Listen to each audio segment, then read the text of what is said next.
Alors je reviens sur la notion de dépendance et d'indépendance que j'ai introduite ces derniers jours à propos de la notion d'empire.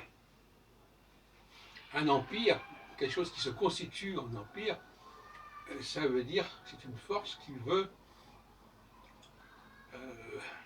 mettre sous sa dépendance d'autres entités et qui parvient à le faire par un processus de colonialisme, de conquête, etc. Et à certains moments, cette volonté de prendre en charge, parce que quelque part, toute conquête est aussi une prise en charge, la volonté de prise en charge, elle est remise en question par celui qui avait engagé cette prise en charge. Et,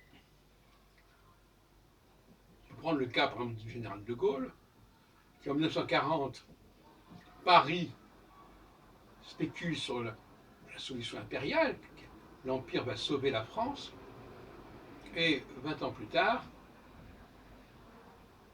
considère que, on ne rentre pas dans le détail évidemment, il vaut mieux que les différents pays qui constituent l'Empire prennent leur indépendance. Et donc ne soient plus à la charge de la France quelque part. C'est un revirement, mais la cyclicité gère le revirement. C'est-à-dire qu'il n'y a pas de politique ou de stratégie qui ne passe à un moment donné par le revirement. Dans un sens comme dans l'autre. Soit, par exemple, dans le cas de l'Allemagne, par exemple, il peut y avoir, aujourd'hui, dans l'Union européenne, il peut y avoir un moment où elle ne veut pas s'occuper des autres États, elle ne veut pas les avoir à sa charge, mais elle peut passer aussi un moment où elle s'apercevra que ce n'est qu'en prenant